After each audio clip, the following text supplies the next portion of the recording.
اعوذ باللہ السمیع العلیم من الشیطان الرجیم من حمزہ ونفخہ ونفثہ۔ سورہ انعام کی آیت نمبر 20 اور 21 میں اللہ رب العالمین کا ارشاد گرامی ہے، جن لوگوں کو ہم نے کتاب دی ہے وہ رسول کو اس طرح پہچانتے ہیں جس طرح وہ اپنے بیٹوں کو پہچانتے ہیں، لیکن جو لوگ اپنی جانوں کو نقصان پہنچا رہے ہیں وہی ایمان نہیں لائے، اور اس سے زیادہ ظالم کون ہوگا جو اللہ تبارک و تعالیٰ پر جھوٹ افطرا کرے یا اس کی آیتوں کو جھٹلائے۔ بے شک ایسے لوگ کبھی فلاح نہیں پا سکتے۔ اس سے پہلے کی آیت میں بیان کیا گیا تھا کہ اللہ تبارک و تعالیٰ رسول صلی اللہ علیہ وسلم کی رسالت کا گواہ ہے، اور وہ گواہ کافی ہے، لیکن منکرین رسالت کب اس بات کو ماننے والے تھے، لہذا ان کو قائل کرنے کے لیے اللہ تبارک و تعالیٰ نے فرمایا الذین آتیناہم الکتاب یعرفونہ کما یعرفون ابناءہم۔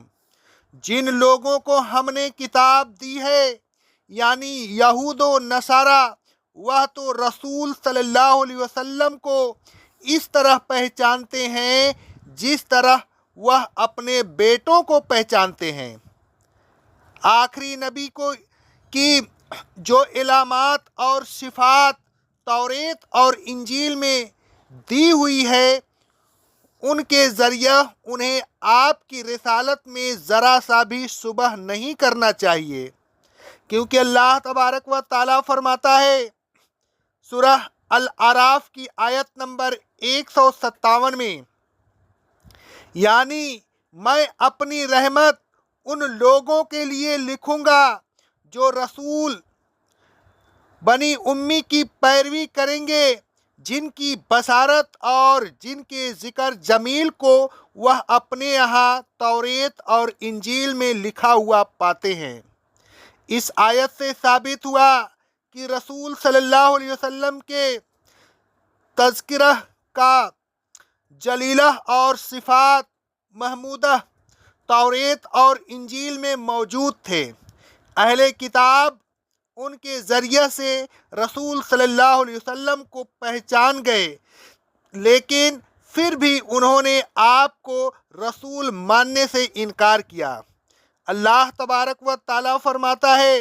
سورہ بقرہ کی آیت نمبر 89 میں، اور جب ان لوگوں کے پاس اللہ تبارک و تعالیٰ کی طرف سے وہ کتاب آ گئی جو ان کی کتاب کی تصدیق کرتی ہے اور جس پر ایمان لانے اور جس پر عمل کرنے کا وعدہ کر کے یہ پہلے کافروں پر فتح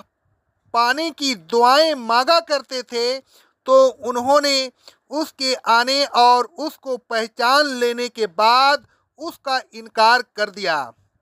ایسے کافروں پر اللہ کی لعنت ہے۔ لیکن اہل کتاب میں سے وہ لوگ جو منصف معراج تھے اور جو واقعی حق کے متلاقی تھے،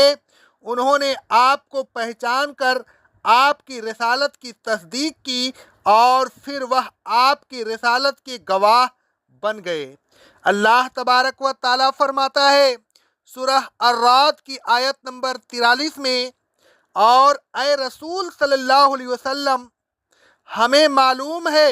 کہ کافر یہ کہہ رہے ہیں کہ آپ رسول نہیں ہیں۔ آپ کہہ دیجئے کہ مجھے کسی گواہی کی ضرورت نہیں، میرے اور تمہارے درمیان بس اللہ کی اور اس شخص کی جس کے پاس کتاب الہی کا علم ہے گواہی کافی ہے۔ الغرض اے انسانوں، توریت اور انجیل بھی موجود ہے، اور توریت اور انجیل کا علم رکھنے والے بھی موجود ہیں۔ توریت اور انجیل کو خود پڑھ کر دیکھ لو کہ اس میں رسول صلی اللہ علیہ وسلم کی صفات